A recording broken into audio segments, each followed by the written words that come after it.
ছাত্ৰ-ছাত্ৰীসকল, মই তোমালোকক অনুশীলনী 8.3 শেষৰ অংককেইটা কৰিবলৈ কৈছিলোঁ।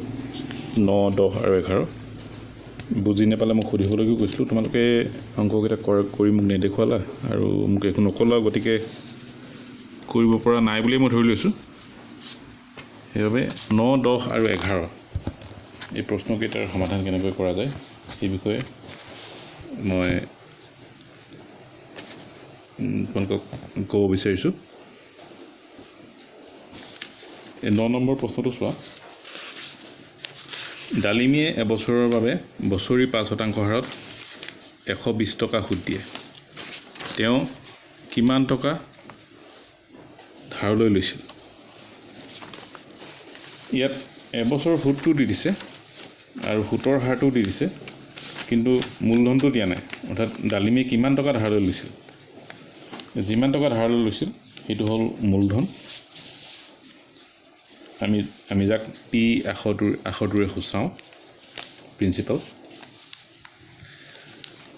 আৰু বাকীকেইটা কিন্তু দি দিছে আমাক সুতৰ হাৰ আৰু সুতৰ পৰিমাণটো দি দিছে, সময়টোও দি দিছে এবছৰ। এতিয়া বাকী তিনিটা যদি জনা থাকে আমি চতুৰ্থটো ইয়াত উলিয়াব পাৰোঁ। সুদ, সুতৰ হাৰ, সময় আৰু মূলধন। এই চাৰিটাৰ ভিতৰত কিবা তিনিটা যদি দিয়া থাকে, যিকোনো তিনিটা যদি দিয়া থাকে, তেনেহ'লে আমি যিটো দিয়া নাই চতুৰ্থটো আমি সহজে উলিয়াব পাৰোঁ। মই কৰি দেখুৱাইছোঁ কেনেকৈ কৰা হ'ব অংকটো, কেনেকৈ কৰা যায়।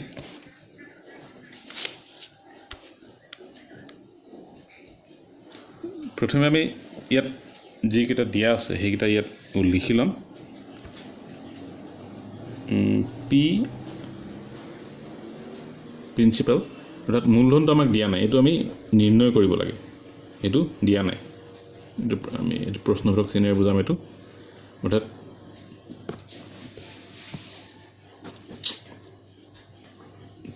পিটো আমাক নাই দিয়া।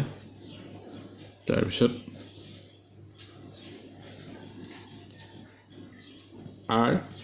আৰ মানে ৰেট অফ ইণ্টাৰেষ্ট বা সুতৰ হাৰ। সুতৰ হাৰটো দি দিছে 5%।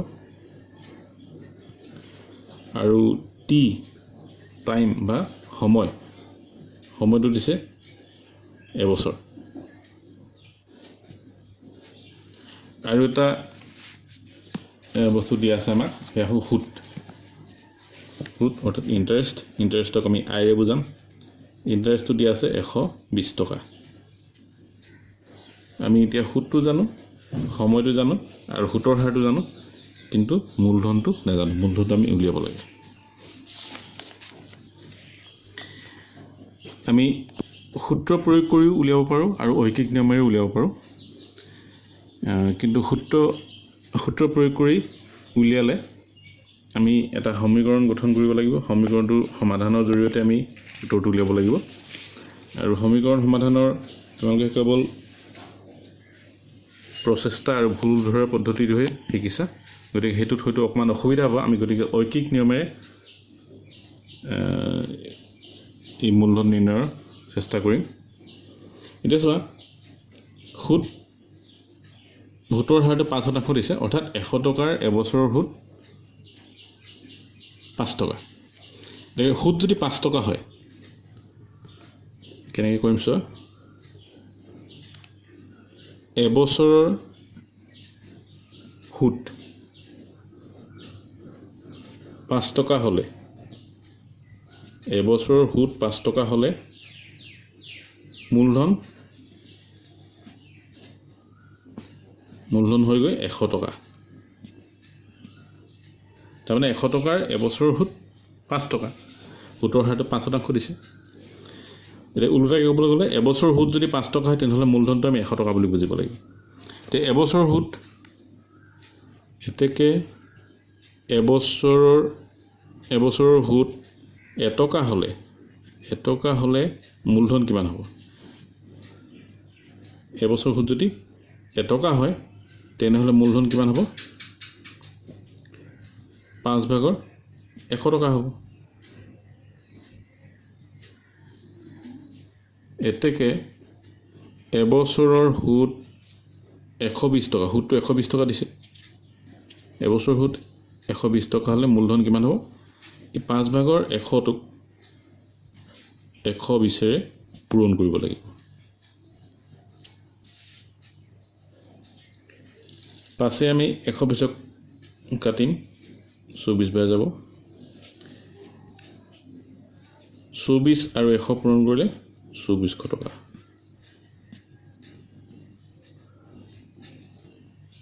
মূলধনটো আমি পালোঁ 2400 টকা। আমাক কৈছে ডালিমীয়ে কিমান টকা ধাৰলৈ লৈছিল সেইটো উলিয়াবলৈ কৈছে, অৰ্থাৎ মূলধনটো উলিয়াবলৈ কৈছিলে। গতিকে ডালিমীয়ে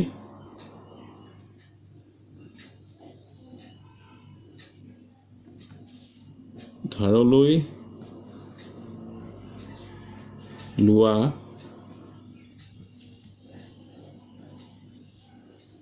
টকাৰ পৰিমাণ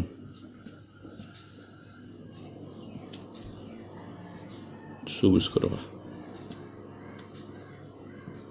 ডালিমীয়ে 2400 টকা ধাৰ লৈছিলে আৰু 2400 টকাৰ এবছৰৰ সুদ 120 টকা। তাৰপিছত 10টো চোৱা, 1,25,000 টকাৰ 10% সুতৰ এবছৰ 6 মাহৰ সুদ উলিওৱা। ইয়াত আমি সূত্ৰৰ জৰিয়তে কৰিব পাৰিম, সূত্ৰৰ প্ৰয়োগৰ জৰিয়তে। PRT বা 100 এই সূত্ৰটো প্ৰয়োগ কৰিম আমি। 10 নম্বৰটো, 10 নম্বৰত P দিছে 1,25,000 টকা।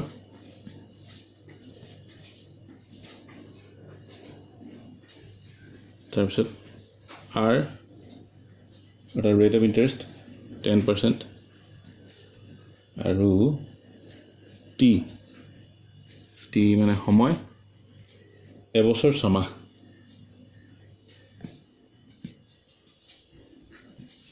এতিয়া চোৱা, এবছৰ 6 মাহটো আমি বছৰত প্ৰকাশ কৰিব লাগিব। এবছৰ 6 মাহ বুলি ক'লে আমাৰ অংকটো কৰিবলৈ অকণমান অসুবিধা হ'ব সূত্ৰত। গতিকে আমি এবছৰ 6 মাহটো কি কৰিম চোৱা,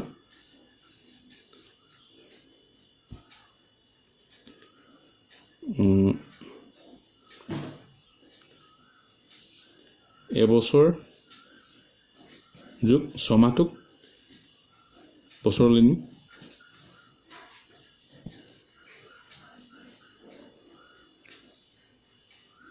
এবছৰ যোগ, এইটো কটাকটি কৰিলে 2/1 হ'ব, 2/1 বছৰ, বা এই দুটা যোগ কৰিলে এক সমষ্টি 2/1 বছৰ।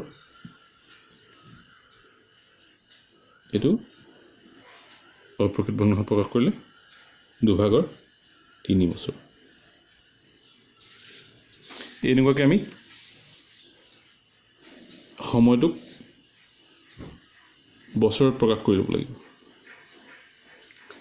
সময়টো বেলেগ এককত থাকিলে নহ'ব, বছৰত থাকিব লাগিব।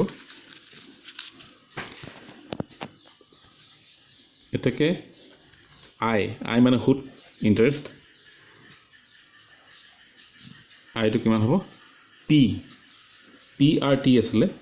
P মানে 1,25,000, R মানে 10, T মানে 2/3, তলত 100, ইমান টকা হ'ব।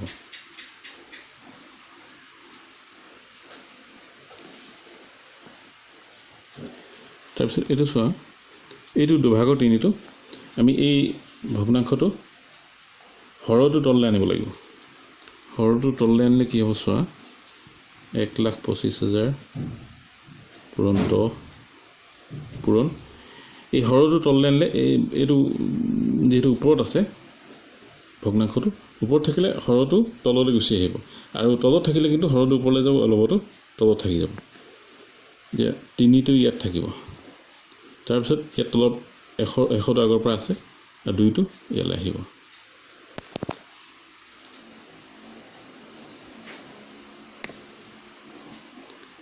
তাৰপিছত আমি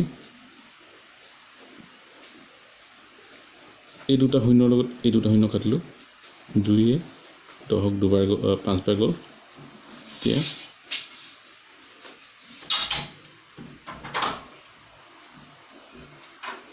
ওপৰত 5, 3 আৰু 125 থাকিলে 5, 3 আৰু 125ৰ পূৰণফলটো হ'ব উত্তৰটো। এইকেইটা পূৰণ কৰি কি পাম চোৱা আমি 5, 3 গুণ 15 আৰু 125 125ক 15 পূৰণ কৰিলে কি পাম 5, 5, 25 5 দুগুণ 10 2 12 5 গুণ 5 1 6 এইটো 5, 5 2 7 6 2 8 1875 টকা।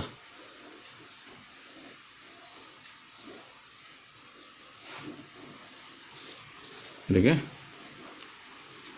নিৰ্ণয় সুদ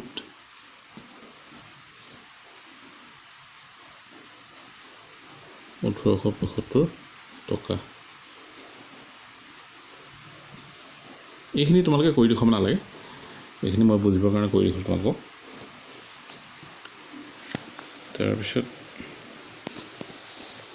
11 নম্বৰটো মই বুজাই দিছোঁ, এইটো তোমালোকে নিজে কৰিবা।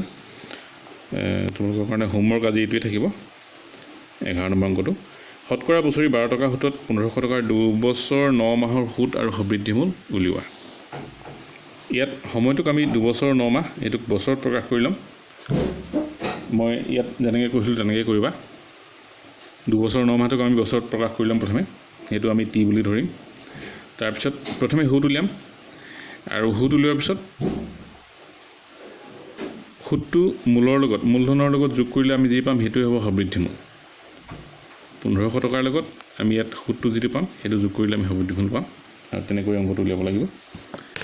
এইটো কৰিবলৈ একো অসুবিধা হ'ব বুলি মই ভবা নাই। এইটো কৰি মোক আজি গধূলিৰ ভিতৰত দেখুৱাবা, এই 11 নম্বৰটো।